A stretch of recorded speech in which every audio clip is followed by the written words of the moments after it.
O Boa Noite Internet só é possível por causa do apoio de pessoas como você. Para ajudar o Boa Noite Internet a continuar contando histórias, vai lá em boanoiteinternet.com.br/assine. Boa noite, internet. Boa noite, Brasil. Eu sou o Cris Dias.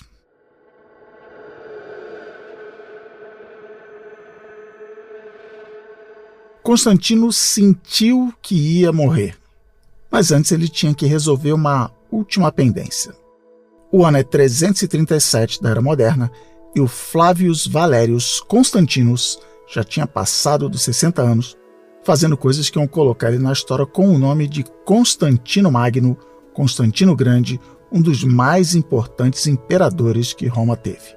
Nesse ponto da história ele estava em Nicomédia, onde hoje é a Turquia, mas na época era uma das partes mais ricas do Império Romano, uma parte tão importante, aliás, que o próprio Constantino tinha mudado a capital para ali perto, para uma cidade que ia passar a ser chamada simplesmente como a cidade de Constantino, Constantinopla, que ia seguir romana e imbatível por mais 1000 anos.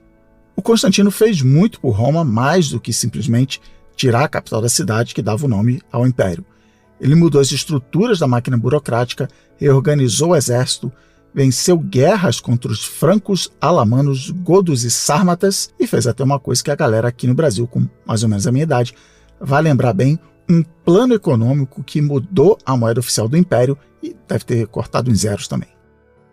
Mais importante do que tudo isso, pelo menos para a nossa história aqui, o Constantino começou uma revolução religiosa que proibiu a perseguição de pessoas que não fossem da religião oficial romana e se envolveu direta e indiretamente no crescimento de uma galerinha barulhenta e carismática que veio do Oriente e que começava a ganhar seguidores pelo Império, o pessoal do fandom de um tal de Jesus Cristo.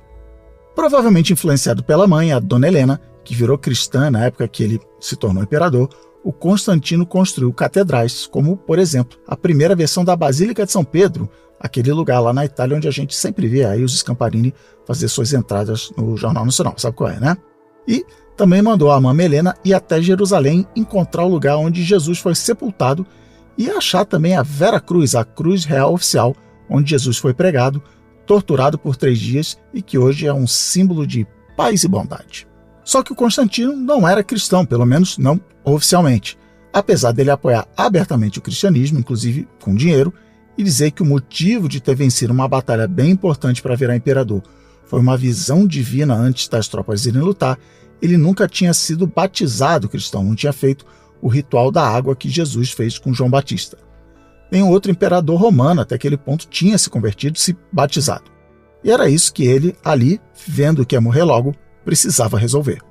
O plano original do Constantino era ser batizado no Rio Jordão, o mesmo lugar onde Jesus teve o batismo dele. Mas quando Consta viu que a sua saúde não estava lá muito bem, ele foi para Nicomédia, que ficava ali a uns 100 quilômetros de Constantinopla, para ver se dava aquela melhorada, respirando, um ar puro do campo. Não rolou e por isso ele chamou os bispos para avisar que tinha chegado a hora do batismo. Mas afinal, por que é que um cara que já era cristão na prática ainda não tinha sido batizado? Porque, afinal de contas, hoje em dia, quem é católico batiza as criancinhas quando elas ainda não sabem nem o que é a vida, a religião, essas coisas. Chega lá e plau, tá com uma água no neném. Então, por que ele deixou esse sacramento fundamental para o fim da vida? Ele tinha motivos políticos de não se comprometer com a religião perante a opinião pública? Provavelmente sim, mas vários historiadores explicam que o Constantino estava seguindo uma ideia, um macete, um life hack, que muita gente rica e poderosa andava usando na época. Porque o batismo é a entrada oficial da pessoa no cristianismo, beleza, mas simbolicamente ele é a morte e renascimento de quem faz o ritual, que renasce uma pessoa diferente, uma pessoa cristã, é claro, mas mais do que isso, ela renasce livre do pecado, assim, pronto, automático. Com um detalhe importante, pela crença do pessoal ali do século IV, o batismo perdoava todos os pecados para trás, todos que você já tinha cometido. E, sendo imperador, Constantino devia ter pecado um pouquinho. E pelo dogma da época, o batismo não cuidava de nada para frente dos pecados que ainda iam ser cometidos. Então nada mais malandro do que se batizar o mais perto possível da morte, para chegar lá no julgamento divino zerado de pontos na CNH celestial. Então foi assim que ali no sossego de Nicomédia, o Constantino juntou os bispos, pediu para ser batizado e prometeu viver uma vida muito mais cristã se saísse daquela. Ele até tentou voltar para Constantinopla, mas acabou morrendo uns dias depois em um vilarejo ali perto. Batizado, salvo, perdoado.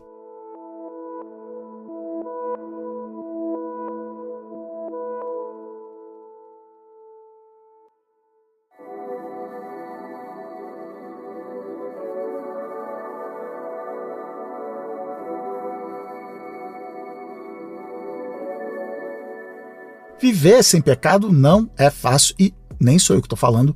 Em 2006, o editor da revista Esquire, A.J. Jacobs, resolveu passar um ano inteiro respeitando todas as regras da Bíblia. Ele começou essa jornada lendo várias versões e edições do livro sagrado dos judeus e dos cristãos e anotando todas as regras que foi achando. A lista tinha mais de 700 itens, mas ele não se abalou. Algumas dessas regras a gente já comentou aqui, por exemplo, no Boa Noite Internet, a Batalha pela Carne, porque o Velho Testamento tem capítulos inteiros sobre o que a gente pode ou não pode comer. Umas das regras que ele encontrou foram razoavelmente fáceis de seguir depois de um pouco de trabalho, como, por exemplo, não usar roupas de tecidos diferentes ou não raspar as bordas da barba, que o AJ não conseguiu descobrir que parte era, então ele simplesmente parou de se barbear. Outras foram mais complicadas, tipo a de que um homem não pode de jeito nenhum se sentar no mesmo lugar que uma mulher menstruada também sentou. O problema é que o Jacobs é casado, a mulher dele achou aquilo um absurdo e aí resolveu sentar em todos os lugares possíveis da casa. Ele conta que foi um ano que ele passou muito tempo de pé. Tinha também a regra que diz que pessoas adúlteras devem ser apedrejadas, o que fez o AJ andar o tempo todo com pedrinhas no bolso para não perder a oportunidade de atirar a primeira pedra em alguém. Como bom jornalista, ele escreveu um livro, no fim de tudo, chamado The Year of Living Biblically, que eu vou traduzir como O Ano em que Vivi Biblicamente.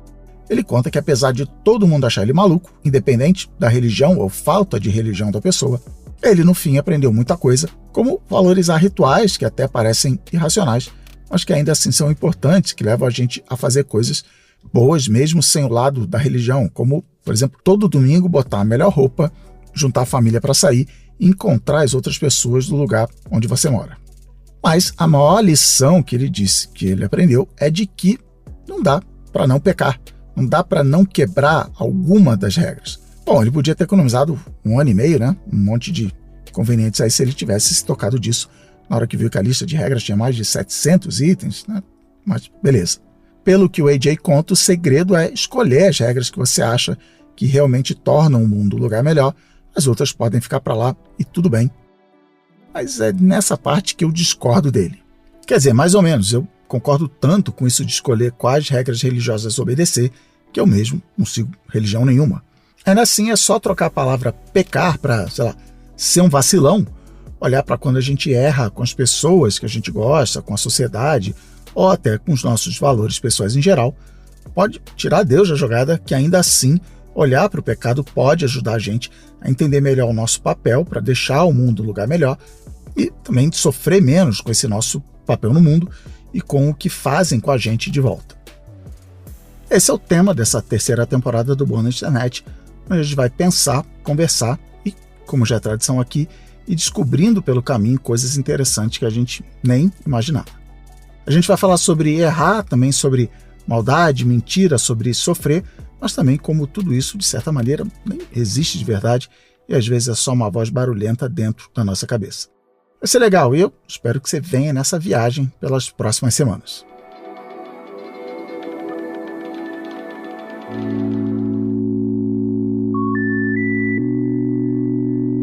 Religião, cá entre nós, é uma coisa maravilhosamente complexa. E se você já acompanha o Boa Noite Internet e o meu trabalho em geral há algum tempo, vai saber que eu sou um hararista de carteirinha. Eu pirei com o pensamento do professor israelense Yuval Noah Harari, e por isso quando eu falo em religião, eu estou na onda dele de que nem toda religião precisa de coisas divinas, sobrenaturais, não precisa de deuses e que, especialmente agora, nesse século XXI, as pessoas, os humanos, são o novo divino. Mais do que desagradar a Deus, a gente tem as pessoas no centro da nossa moral e que mesmo que você não se considere uma pessoa religiosa, que não vai para a igreja e coisas assim, todo mundo busca estar de bem com as outras pessoas do mundo. Se religião é mais do que Deus, ainda assim toda religião tem, de um jeito ou de outro, uma lista de coisas que a gente não pode fazer, uma lista de pecados. E por causa disso também precisa ter jeitos de aliviar essa barra, uma penitência, que é a versão divina de ficar de castigo. Pode ser uma peregrinação carregando uma cruz, umas autochicotadas, ou sacrificar um bode, tem de tudo. Mas ninguém mandou melhor nessa de perdão do que os cristãos, sério, sem clubismo. Para ser perdoado no cristianismo, nenhum bode precisa entrar na jogada, é muito mais fácil. É porque o cara dos cristãos, o filho do homem, o sujeito que andava em cima da água e multiplicava os peixes, ele morreu pelos nossos pecados. Tanto que um bom cristão evangelizador, do tipo que espalha a palavra, que quer trazer gente nova para o rebanho, a pergunta que o bom cristão faz por aí é: você aceita Jesus Cristo como o Senhor e que ele morreu pelos nossos pecados? Os historiadores têm várias explicações para o porquê de o cristianismo ter se espalhado tão rápido em uma época em que aquele pedaço do mundo tinha um monte de religiões, mas eu vou ficar com a visão de que isso aconteceu principalmente porque o cristianismo é a religião do perdão. Para ser perdoada, a pessoa só precisa de um gesto que é bem simples de fazer, mas que, olhando o mundo lá fora, muitas vezes parece que não. Quando eu era criança, eu era bombardeado por historinhas bíblicas com alguma lição de moral, uma grande lição sobre a vida. Tinha umas que eu achava legais, como a Arca de Noé, eu ficava imaginando a diversão de colocar todas as espécies de animais do mundo em um barco. Mas tem uma que eu odeio com todas as minhas forças até hoje. É a história do filho pródigo. Pródigo é a pessoa que gasta mais do que pode e acaba perdendo tudo. Aqui na nossa historinha é a do filho mais novo que pede o adiantamento da herança do pai, sai pelo mundo metendo louco e, claro, senão não tinha história, perde tudo. Então, lá na miséria, ele pensa em como na casa do pai dele até os serviçais tinham uma vida melhor do que a que ele estava naquela hora.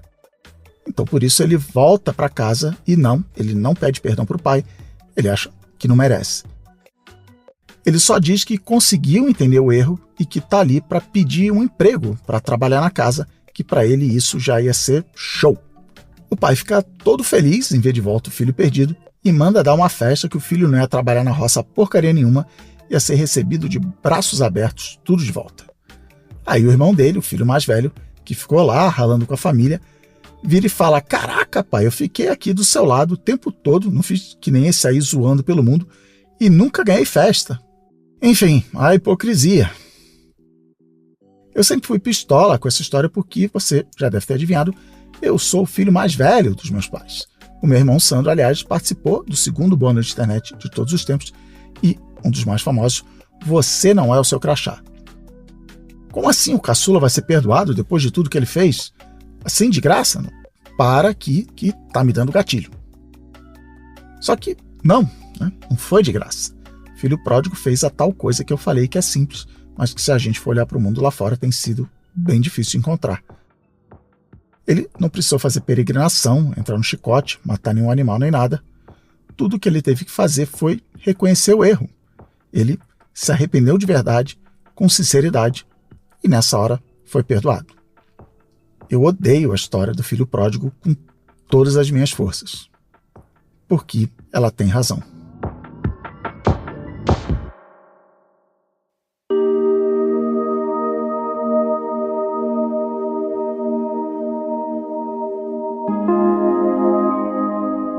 Lá no bônus de internet Somos Todos Heróis, eu falei que estudo tanto sobre contar histórias, roteiro, essas coisas, que quando eu assisto um filme, uma série, várias vezes eu vejo o que eu chamei de as letrinhas da Matrix caindo, eu vejo as estruturas, os clichês, as repetições que a galera sempre usa e que tá tudo bem usar quando é bem feito.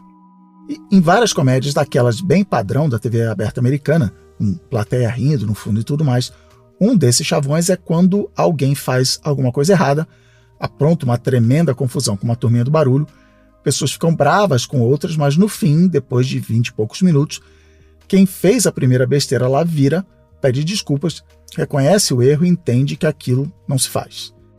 Nessa hora, outra pessoa fala que deixa disso, ela também errou, ela devia ter confiado, ela devia ter sido mais compreensiva, rola aquele abraço, aquele amor bonito da televisão, pra gente virar e falar: olha só como eu queria ser que nem essa galera.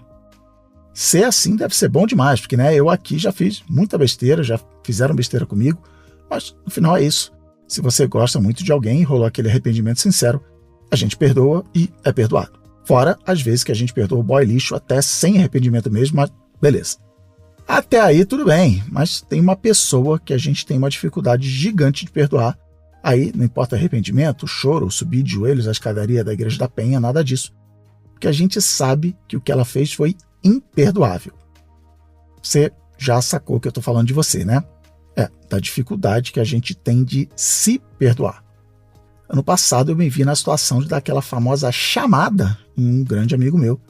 E foi daí que nasceu a ideia de fazer esse episódio para todo mundo que é assim e não consegue se perdoar.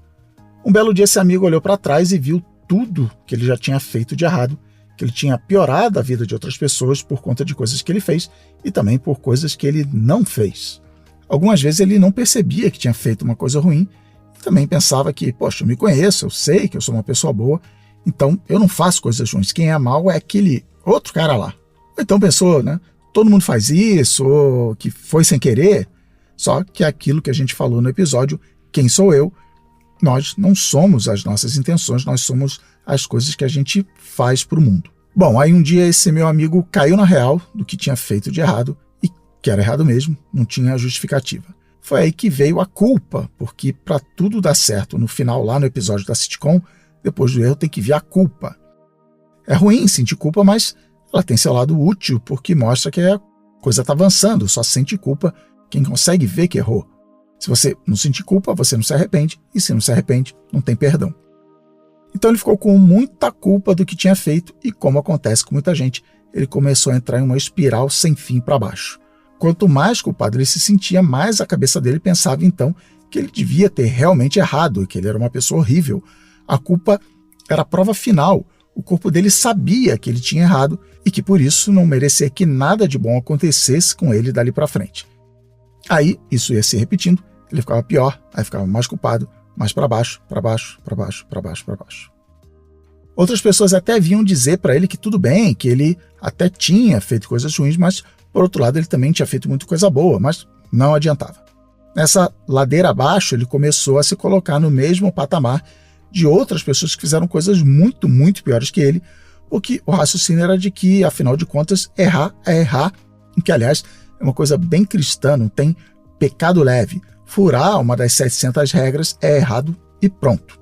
Ele se arrependeu, é claro, ele se arrependeu com força, e eu chuto que muita gente que ele machucou acabou perdoando, porque a vida é assim, e o arrependimento dele era sincero. O que não rolava de jeito nenhum era ele se perdoar. Ver esse amigo assim me deixou mais pistola do que a história do filho pródigo. E aí, rapaz, ele ia ver só, eu mandei o quê? Um textão para ele, que é isso que eu faço, né? Eu escrevo. Eu dei uma bronca, falei que ele não estava sendo justo com ele mesmo, que ok, ele machucou algumas pessoas, pode ser, mas outras, inclusive eu mesmo, ele tinha mudado a vida para melhor. E que o passado era o passado, e isso ele não quer poder mudar, mas que ele precisava se perdoar e dali para frente viver do jeito que ele achava correto. Mas também sem esquecer que todo mundo é humano, todo mundo erra, e o segredo é perdoar os outros e a si mesmo. Ele ia ter que ser o filho pródigo e o pai ao mesmo tempo. Afinal de contas, ele já tinha feito a parte mais complicada de todas, a mais difícil de encontrar por aí, que é se arrepender. Daí pra frente, pode se perdoar. Tá tudo bem. Porque todo mundo erra, tem até um ditado em latim que a gente repete até hoje em português, e o Jorge Benjó até botou em uma música dele, errare humanum est. Só que o ditado não acaba aí, porque senão fica só uma desculpinha para quando eu errar. Então é errare humanum est, perseverare autem diabolicum. Errar é humano, mas insistir no erro é coisa do diabo. Essa ideia aparece de vários jeitos, com vários pensadores da Roma Antiga, mas essa é a versão do Sêneca, um filósofo estoico que viveu uns 250 anos antes do Constantino. De lá para cá, várias outras pessoas falaram isso do seu jeito. Tudo bem eu errar, eu só preciso parar de errar, ou pelo menos parar de fazer aquele erro. Depois que eu entendi onde eu errei e me arrependi de verdade mesmo, não falta mais nada para eu ser perdoado. Isso vale para os outros, mas principalmente para mim. Ano passado eu fiz uma coisa errada, e aí eu liguei para vários amigos para pedir desculpas. Eu expliquei que tinha sido uma daquelas coisas erradas que a gente nem sabe que é errada até ver o estrago. Um desses amigos disse o que foi provavelmente a coisa mais importante que eu vi no ano todo. Ele falou: eu desejo que você cometa muitos novos erros. Foi assim que eu fui perdoado. Não tinha bispos em um rio na Turquia, mas e daí? Amigos de verdade fazem isso. Amigos perdoam. É por isso que entre todas as versões do ditado lá sobre errar, a que eu gosto mais é a do poeta inglês Alexander Pope. Errar é humano, perdoar é divino.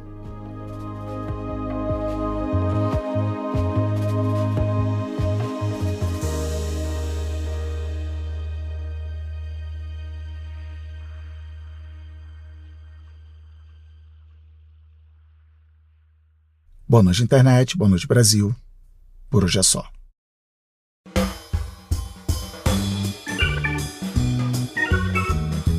E a internet, estamos de volta para a terceira temporada nesse ano de 2021, que vamos ver aí o que vai trazer, né? Aqui da minha parte, né, eu sigo no isolamento social, já são 11 meses assim, mas fora isso, que é muito, eu sigo animado. Eu tô animado porque agora, desde a virada do ano, eu volto a me dedicar 100% ao mundo do conteúdo, o Mundinho Creator, o mundo do áudio, aqui no Boa Noite Internet e na minha empresa, a Ampere, que faz podcasts originais, como o Boa Noite Internet, mas também faz podcasts para empresas, para marcas, como, por exemplo, a HBO, nosso querido cliente, que chamou a gente para fazer os podcasts das séries mais topzera deles. Uma delas voltou com novos episódios aí dia 21 de fevereiro agora, também conhecido como o dia do meu aniversário.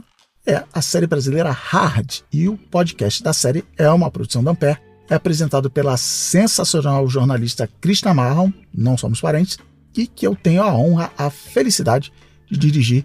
Então procura aí no seu tocador de podcasts, Hard Podcast Oficial, aí você vai ver o login da HBO lá no canto.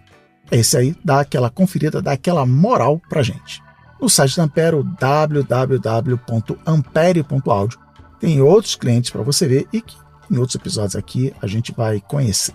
Nessa volta do Boa Noite Internet, eu preciso agradecer a todo mundo que me incentivou a continuar produzindo podcast, mas com cuidado, a delicadeza de falar para eu voltar logo, mas voltar no meu tempo. Então, valeu mesmo. É bom demais saber que as pessoas gostam, né, do trabalho que a gente faz. E também agradecer a todo mundo que apoia ou um dia apoiou o Boa Noite Internet pelo PicPay, pelo Patreon, que ajudou a gente a pagar os boletos aqui, pagar os custos de produção. Eu já botei no ar mais de 50 episódios de Boa Noite Internet, mas eu confesso que é ainda estranho quando eu vejo que tem gente que vira e fala: toma aí, deixa eu te pagar uma coquinha zero para você continuar fazendo esse trabalho. Para mim é sinal de que as conversas que a gente tem aqui são importantes. Para quem não sabe como funciona, para apoiar a gente aqui, é só ir lá no www.boanoiteinternet.com.br/assine, tá tudo explicado lá, quais as vantagens, quais os extras. Toda ajuda é importante para a gente continuar sempre em frente aqui, sem ter que ficar se preocupando em correr atrás de patrocinador, e também poder falar o que quiser aqui, sem precisar pensar, né, se isso ou aquilo vai ter marca querendo se envolver, não vou patrocinar por causa do assunto. Então, muito obrigado pelo seu apoio. Estamos de volta aí com essa nova temporada que vai ter aí mais ou menos 10 episódios falando sobre isso, de que ser uma boa pessoa é muito mais difícil do que parece, porque logo de cara tem a ver com que diachos a gente acha que é ser uma boa pessoa.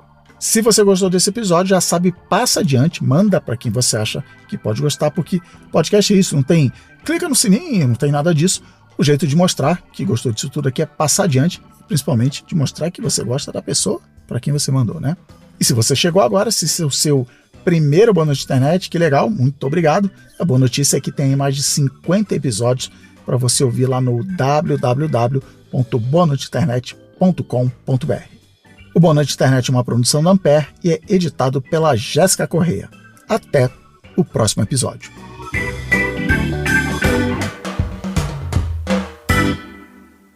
Ampere.